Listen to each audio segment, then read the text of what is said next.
What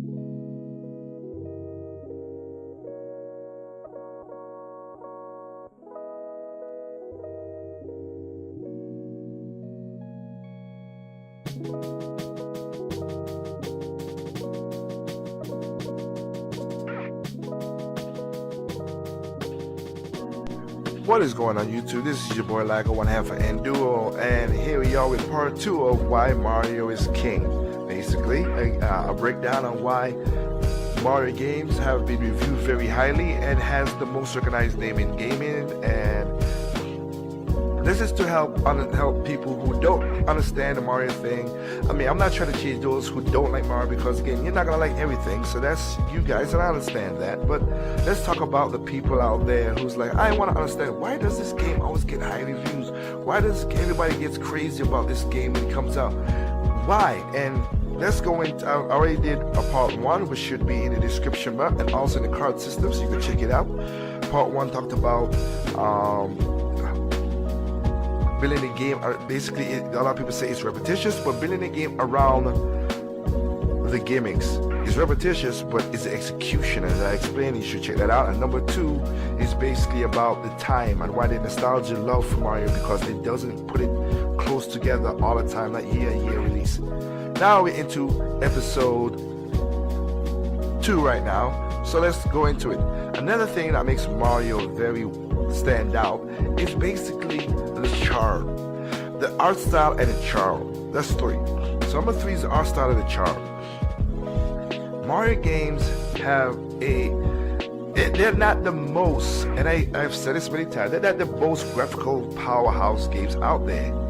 And I've said this before, and I'll say it again.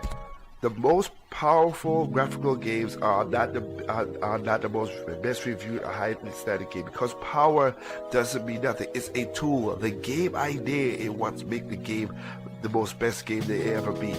You have the Xbox One X, you have the PC, but if your gaming idea is not good, it's gonna be a bad game. That's why games like Cuphead is not a graphical powerhouse. You can play Cuphead at a 2008, a PC that was built in 2008, and still have fun at that game, because it's not a graphic powerhouse. It's not a powerhouse with power either. It's the ideas that they incorporated. And again, Cuphead is also a repetitious game. Go back to the first part 1, but because the way they executed with the boss battles and the learning the patterns, that's what made that game a very awesome game, which I enjoyed this year. But the charm and the graphics of Mario is another thing. Nintendo puts in what the graphics they need to show off what the console is to a degree, but keeping the focus on the gameplay and fun aspect of the game, the graphics come second hand. But that does not mean that Nintendo doesn't put love in their graphics and in the aesthetics of their games, because in the water, look at the water, look at the rain effects in certain games. Mario 3D World, you see almost real life rain physics in that game. And also you also a waterfall in Mario Odyssey, Super Mario Odyssey, you see the rain gets on the screen and you see the droplets and everything like that. And also the charm comes in this stuff that Nintendo putting extra details that doesn't need to be in there, but to lend to the world of being that you're a part of this world. This is more of a Pixar Disney CGI world, but it makes you feel that you are part of the world. Like if you pause Super Mario Odyssey, you go to the pause screen, you see Cappy moving his eyes around, Mario's watching Cappy. Like the charm that they put in the thing when they play with Mario, they had to make the meow sound in the Mario 3D World and everything. Nintendo puts charm to make you feel a part of the world, and because of that art style and charm, and it's not a graphical intensive game in many aspects, those games, you can go back and play those games 10 years later. People can go back and play Mario 64 still enjoy the game for what it is. You can still go back and play Super Mario Brothers on the Super Nintendo. That game has aged very well, and because of that nostalgia of you can go back and the replayability of going back and playing those games, those are one of another reason why the charm is there, and why that game keeps relevant with a lot of people. Mario games sell over time. there's still, if other than PC, because PC has a way that you could get it and you could emulate and everything. But if a Mario game comes on another console, people buy it. Now, I have a contention against people like that. They're like, I don't want to buy Super Mario Bros. For the 50th time. So why don't you play it on the older platform? It's not gonna hurt you. But again, people still go back and play those games. So if Super Mario Brothers comes on the virtual console for the Switch, let's say that, people are still gonna buy it, even though they have it on their Wii, even though they have it on their Wii, even though they have it on their 3DS, even though they have it on their Super Nintendo, even though they have it on a Super Nintendo Mini, they still gonna go back and play because they remember the fun of the game, and because of the art style, it lends to that. It's still a visual aspect that it doesn't hurt and it doesn't look crunchy and bad. That is one of the reasons, again, why Mario is at the top of this game, because the charm that you could see in the levels, that the extra details that Nintendo put in there, and art style lends itself to go way beyond the time of when the game's released, and people still go out and buy the game. That's number 3. Number 4, controls.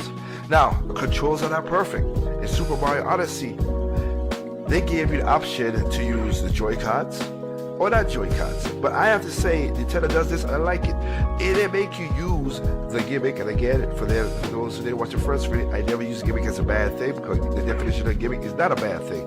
It's the thing, it is the theme or something that brings you to the product. That's what a gimmick really means. But we know that the Joy-Cons have motion control. It has HD rumble. It has gyros.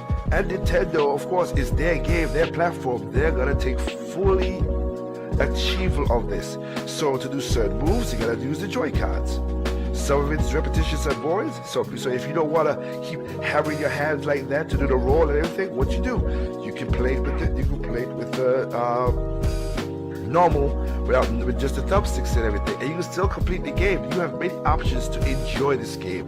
I have played this game through of course, to the Controller Pro, and of course the Joy-Cons acted out to the Switch. I've not played it with the Joy-Cons having the using the motion controls, but I will try it out just to see what it's all about, because that is what the game is. That's Nintendo's gimmick. That's what they do. At least they take full advantage of it. So I want to see what this game can do with that. So yes, and the controls is when Nintendo does it, they go through hundreds of quality testing to make sure that this game works very well. Again, not perfect, very well, because again, there's no such thing as perfect. Perfect is absolute.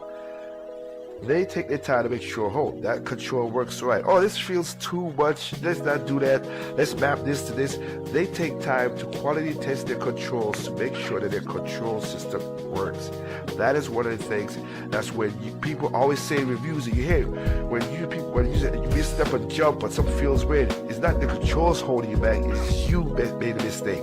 That's why they say that in a lot of reviews, because Nintendo takes the time to do that. Again, that adds to the whole nostalgia thing in part 1, I'm sorry, where it takes a while to develop these games.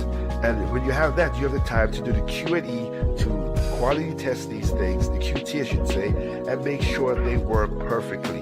And that's another thing that Nintendo does very well when it comes to the controls. The controls are basically very good, unless there's a desync, and that is a problem that the Switch does have, and I acknowledge that. But other than that, the controls look very well.